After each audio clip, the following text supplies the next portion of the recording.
परमिंदर सिंह है। ये भाई गांव बिलगा, जिला जालंधर के रहने वाले हैं। ये बता रहे हैं कि कुछ समय पहले इनकी किडनी में इन्फेक्शन हो गया था, जिस कारण इन्हें बहुत ज़्यादा उल्टियाँ आती थी और इनका बीपी लेवल भी बढ़ जाता था। इन्होंने जालंधर के किडनी केयर हॉस्पिटल में चेक करवाया तो डॉक्टर ने इन्हें कहा कि आपको डायलिसिस करवाने होंगे, तभी आप बच सकते हैं। इस कारण ये भाई बहुत ज़्यादा परेशान हो चुके थे। फिर किसी ने इन्हें कंचन मित्तल मिनिस्ट्री के बारे में बताया और जब ये 9 सितंबर 2020 की प्रार्थना सभा में आए तो परमेश्वर की दासी पास्टर कंचन मित्तल जी ने इनके सिर पर हाथ रखकर प्रार्थना की और प्रार्थना के बाद जब इन्होंने चेक करवाया तो बड़े अद्भुत रीति से इनकी सारी रिपोर्ट्स नॉर्मल आई।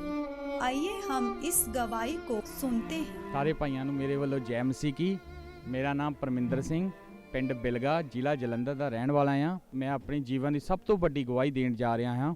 ਮੇਰੀ ਗਵਾਹੀ ਇਹ ਹੈ ਕਿ ਮੈਨੂੰ ਕੁਝ ਚਿਰ ਪਹਿਲਾਂ ਕਿਡਨੀ ਦੇ ਵਿੱਚ ਜ਼ਿਆਦਾ ਪ੍ਰੋਬਲਮ ਆ ਗਈ ਸੀਗੀ, ਜਿਸ ਕਰਕੇ ਮੈਂ ਆਪਣੇ ਕੰਮ ਵੀ ਨਹੀਂ ਕਰ ਸਕਦਾ ਸੀਗਾ, ਜਿਸ ਕਰਕੇ ਮੈਂ ਬਹੁਤ ਜ਼ਿਆਦਾ ਹੀ ਮੇਰੀ ਇਨਫੈਕਸ਼ਨ ਵੱਧ ਗਈ ਸੀਗੀ। ਅਚਾਨਕ ਮੇਰੀ ਤਬੀਅਤ ਖਰਾਬ ਹੋ ਗਈ। ਉਸ ਤੋਂ ਬਾਅਦ ਮੈਨੂੰ ਉਲਟੀਆਂ ਆਉਣ ਲੱਗ ਪਈਆਂ, ਬਹੁਤ ਜ਼ਿਆਦੀਆਂ, ਸਾਰੀ ਰਾਤ ਉਲਟੀਆਂ ਨੇ। ਮੇਰਾ ਬੀਪੀ ਇੰਨਾ ਹਾਈ ਹੋ ਜਾਂਦਾ ਸੀ ਕਿ ਮੈਂ ਘਰ ਵਿੱਚ ਵੀ ਨਹੀਂ ਬਹਿ ਸਕਦਾ ਸੀਗਾ। ਉੱਠ ਕੇ ਮੈਂ ਬਾਹਰ ਜਾਂਦਾ ਸੀ, ਥੜੀ 'ਤੇ ਬੈਠਦਾ ਸੀਗਾ, ਕੁਝ ਇੱਧਰ ਜਾਂਦਾ ਉੱਧਰ ਜਾਂਦਾ, ਤਾਂ ਮੇਰਾ ਬੀਪੀ ਕਿਤੇ ਮਾੜਾ ਮੋਟਾ ਸੈੱਟ ਹੁੰਦਾ। ਲੇਕਿਨ ਉਸ ਤੋਂ ਬਾਅਦ ਮੈਨੂੰ ਬਹੁਤ ਹੀ ਜ਼ਿਆਦੀਆਂ ਉਲਟੀਆਂ ਨੇ ਵੋਮਟਿੰਗ ਆ ਰਹੀਆਂ ਸੀ, ਬਹੁਤ ਹੀ ਜ਼ਿਆਦੀਆਂ। ਅਤੇ ਫਿਰ ਮੈਂ ਡਾਕਟਰ ਨੂੰ ਚੈੱਕਅਪ ਕਰਾਇਆ ਅਤੇ ਸਾਡੇ ਉੱਥੇ ਆਪਣੇ ਜਲੰਧਰ ਦੇ ਵਿੱਚ ਕਿਡਨੀ ਕੇਅਰ ਹੌਸਪੀਟਲ ਆ, ਅਤੇ ਉੱਥੋਂ ਮੈਂ ਚੈੱਕਅਪ ਕਰਾਇਆ। ਉਹਨਾਂ ਨੇ ਮੈਨੂੰ ਡਾਇਲਿਸ ਦਾ ਸੁਜੈਸ਼ਨ ਕੀਤਾ ਵੀ ਕਹਿੰਦੇ ਜੇ ਡਾਇਲਿਸ ਕਰਾਉਂਗੇ ਤਾਂ ਹੀ ਤੁਹਾਡਾ ਬਚਾ ਆ। ਅਤੇ ਮੈਂ ਫਿਰ ਉਹਨਾਂ ਡਾਕਟਰਾਂ ਦੇ ਪਿੱਛੇ ਲਾ ਕੇ ਮੈਂ ਤਿੰਨ ਡਾਇਲਿਸਾਂ ਕਰਵਾਈਆਂ, 3 ਡਾਇਲਿਸਾਂ ਕਰਵਾਈਆਂ। ਡਾਇਲਿਸਾਂ 'ਤੇ ਮੇਰਾ ਸਰੀਰ ਬੜਾ ਵਧੀਆ ਸੀਗਾ, ਜਿਸ ਕਰਕੇ ਮੇਰਾ ਸਰੀਰ ਸਾਰਾ ਸੁੱਕ ਗਿਆ ਡਾਇਲਿਸਾਂ ਦੇ ਕਰਾਉਣ ਦੇ ਨਾਲ। ਉਸ ਤੋਂ ਬਾਅਦ ਫਿਰ ਵੀ ਕੁਛ ਆਰਾਮ ਨਹੀਂ ਆਇਆ, ਕਿਉਂਕਿ ਮੇਰੀ ਇਨਫੈਕਸ਼ਨ ਦਿਨੋਂ ਦਿਨ ਹੀ ਵੱਧਦੀ ਜਾ ਰਹੀ ਸੀ। ਜਿਹੜਾ ਮੇਰਾ ਇਲਾਜ ਚੱਲ ਰਿਹਾ ਉਹਦੇ ਵਿੱਚ ਵੀ ਮੇਰੇ ਕਾਫੀ ਪੈਸੇ ਵੇਸਟ ਹੋਏ। 50-60 ਹਜ਼ਾਰ ਰੁਪਈਆ ਤਾਂ ਮੇਰਾ ਨੋਰਮਲੀ ਲੱਗ ਗਿਆ, ਕਿਉਂਕਿ ਡਾਇਲਿਸਾਂ ਦੇ ਵੀ 5-6 ਹਜ਼ਾਰ ਰੁਪਈਆ ਖਰਚਾ ਆਉਂਦਾ ਸੀ ਇੱਕ ਡਾਇਲਿਸ 'ਤੇ, ਅਤੇ ਦਵਾਈਆਂ ਵੀ ਬਹੁਤ ਮਹਿੰਗੀਆਂ ਸੀ। ਇਸ ਕਰਕੇ ਮੈਂ ਬਹੁਤ ਪਰੇਸ਼ਾਨ ਸੀ, ਬਹੁਤ ਜ਼ਿਆਦਾ ਪਰੇਸ਼ਾਨ ਸੀ। ਜਦੋਂ ਮੈਂ ਬਹੁਤ ਜ਼ਿਆਦਾ ਪਰੇਸ਼ਾਨ ਸੀ, ਉਸ ਤੋਂ ਬਾਅਦ ਮੇਰੇ ਆਪਣੇ ਸਾਈਪ੍ਰਸ ਦੇ ਵਿੱਚ ਬ੍ਰਦਰ ਇਨ ਲਾਅ ਆ, ਮੇਰੇ ਬ੍ਰਦਰ ਇਨ ਲਾਅ ਨੇ ਮੈਨੂੰ ਆਪਣੇ ਸਨੋਲੀ ਚਰਚ ਬਾਰੇ ਦੱਸਿਆ, ਜੋ ਕਿ ਜੀਰਕਪੁਰ ਵਿੱਚ ਆ। ਅਤੇ ਫਿਰ ਅਸੀਂ ਇੱਥੇ ਗੱਡੀ ਕਰਾ ਕੇ ਜੀਰਕਪੁਰ ਆਏ, ਜੀਰਕਪੁਰ ਚਰਚ ਸਨੋਲੀ ਚਰਚ ਦੇ ਵਿੱਚ ਆਏ। 9 ਸਤੰਬਰ ਸੀ ਜਦੋਂ ਅਸੀਂ ਜੀਰਕਪੁਰ ਚਰਚ ਸੋਨਾਲੀ ਕੰਚਨ ਮਿੰਟਰ ਮਿਨਿਸਟਰੀ ਵਿੱਚ ਆਏ। ਇੱਥੇ ਅਸੀਂ ਮੰਮਾ ਜੀ ਦੇ ਕੋਲ ਲੇ ਹੈਂਡ ਪ੍ਰਾਰਥਨਾ ਕਰਾਈ।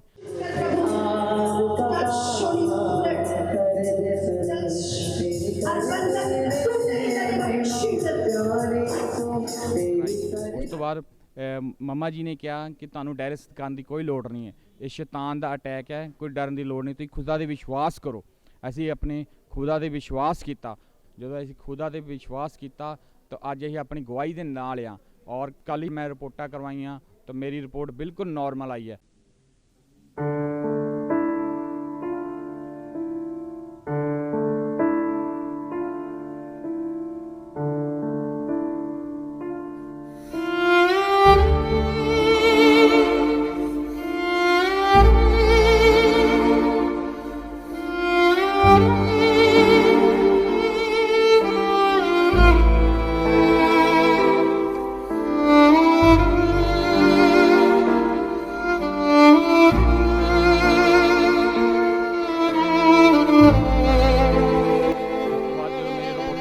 ਆਈਆਂ, ਅਤੇ ਮੈਂ ਡਾਕਟਰ ਨੂੰ ਦਿਖਾਈ ਆ। ਮੈਂ ਕਿਹਾ ਜੀ ਮੇਰੀ ਰਿਪੋਰਟਾਂ ਨੋਰਮਲ ਆਈਆਂ। ਡਾਕਟਰ ਦੇਖ ਕੇ ਹੈਰਾਨ ਹੋਏ। ਉਹ ਕਹਿੰਦੇ ਵੀ ਇਹ ਆਪਣੇ ਜੋ ਇਨਫੈਕਸ਼ਨ ਸੀ ਮਹੀਨੇ 'ਚ 1 ਪੁਆਇੰਟ ਘਟਣੀ ਸੀ, ਇਹ ਕਿੱਦਾਂ ਦਾ ਚਮਤਕਾਰ ਹੋਇਆ ਵੀ ਇੱਕਦਮ ਹੀ ਤੇਰੀ ਨੋਰਮਲ ਇਨਫੈਕਸ਼ਨ ਆ ਗਈ। ਉਹਨਾਂ ਨੇ ਮੈਨੂੰ 6 ਮਹੀਨੇ ਦੀ ਕਿਹਾ ਸੀ ਦਵਾਈ ਖਾਣ ਲਈ, 6 ਮਹੀਨੇ ਲਈ ਕਿਹਾ, ਲੇਕਿਨ ਮੇਰੀਆਂ ਦਵਾਈਆਂ ਬਿਲਕੁਲ ਬੰਦ ਆ। ਮੈਂ ਪ੍ਰਭੂ ਦਾ ਧੰਨਵਾਦ ਕਰਦਾ ਇਸ ਗਵਾਹੀ ਲਈ। ਹਾਂਜੀ, ਅਸੀਂ ਆਪਣੀ ਦੂਸਰੀ ਗਵਾਹੀ ਦੱਸਣਾ ਚਾਹੁੰਦੇ ਹਾਂ ਕਿ ਕਿਵੇਂ ਪ੍ਰਭੂ ਨੇ ਸਾਡੇ ਜੀਵਨ ਦੇ ਵਿੱਚ ਕੰਮ ਕੀਤਾ, ਮੇਰੀ ਬੇਟੀ ਦੇ ਜੀਵਨ ਵਿੱਚ ਕੰਮ ਕੀਤਾ। ਜਦ ਵੀ ਅਸੀਂ ਇਸ ਚਰਚ ਵਿੱਚ ਆਉਣ ਦੇ ਬਾਰੇ ਸੋਚਦੇ ਸੀ, ਪਲਾਨ ਕਰਦੇ ਸੀ ਕਿ ਅਸੀਂ ਜਾਵਾਂਗੇ, ਔਰ ਸ਼ੈਤਾਨ ਆਪਣਾ ਕੰਮ ਕਰਦਾ ਸੀ ਕਿ ਇਸ ਚਰਚ ਵਿੱਚ ਜਾ ਕੇ ਆਪਣੀ ਗਵਾਹੀ ਨਾ ਸ਼ੇਅਰ ਕਰਨ, ਜੋ ਪ੍ਰਭੂ ਨੇ ਸਾਡੇ ਜੀਵਨ ਦੇ ਵਿੱਚ ਇੱਕ ਗਵਾਹੀ ਬਣਾਈ ਸੀਗੀ।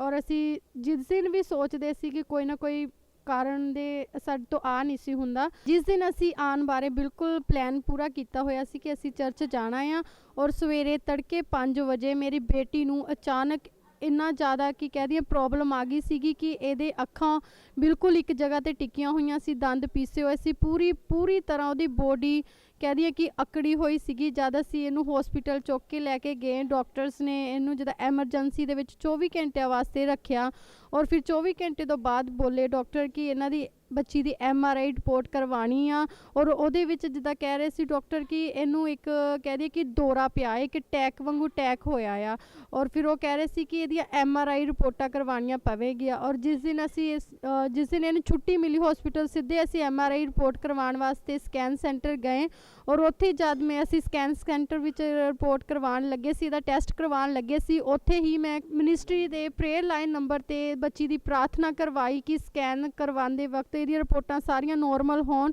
ਔਰ ਇਸੇ ਤਰ੍ਹਾਂ ਹੋਇਆ ਕਿ ਪ੍ਰਭੂ ਨੇ ਉਹ ਸਾਰੀਆਂ ਰਿਪੋਰਟਾਂ ਨੋਰਮਲ ਕੀਤੀਆਂ।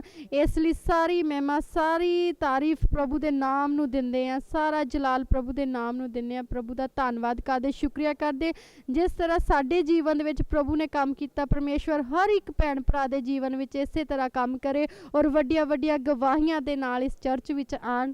ਪ੍ਰਭੂ ਦਾ ਧੰਨਵਾਦ ਕਰਦੇ ਹਾਂ, ਸ਼ੁਕਰੀਆ ਕਰਦੇ ਹਾਂ। ਔਰ ਅਸੀਂ ਪਾਸਟਰ ਕੰਚਲ ਮਿੱਤਲ ਖੁਦਾ ਦੀ ਦਾਸੀ ਦਾ ਧੰਨਵਾਦ ਕਰਦੇ ਹਾਂ ਕਿ ਜਿਨ੍ਹਾਂ ਨੇ ਸਾਡੇ ਵਾਸਤੇ ਪ੍ਰਾਰਥਨਾ ਕੀਤੀ, ਔਰ ਉਹਨਾਂ ਤੋਂ ਸਾਨੂੰ ਬਲੈਸਿੰਗਸ ਮਿਲੀ, ਔਰ ਅਸੀਂ ਬਹੁਤ ਜ਼ਿਆਦਾ ਡੋਲੇ ਹੋਏ ਸੀ। ਇਸ ਲਈ ਪ੍ਰਭੂ ਦੇ ਧੰਨਵਾਦ ਕਰਦੇ ਹਾਂ ਕਿ ਖੁਦਾ ਦੀ ਦਾਸੀ ਨੇ ਲੇ ਹੈਂਡ ਪ੍ਰਾਰਥਨਾ ਕੀਤੀ, ਔਰ ਅਸੀਂ ਸ਼ਿਫਾ ਪਾਈ, ਅਸੀਂ ਆਜ਼ਾਦ ਹੋਏ।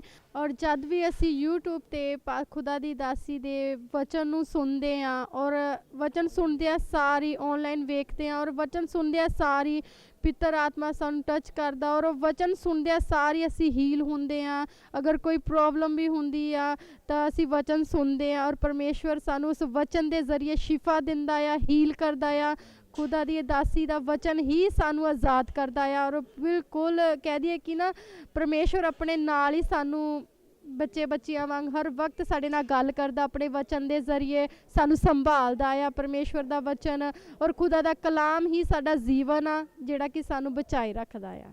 ਧੰਨਵਾਦ ਪਰਮੇਸ਼ਵਰ ਦਾ। ਸਾਰਿਆਂ ਨੂੰ ਜੈ ਮਸੀਹ।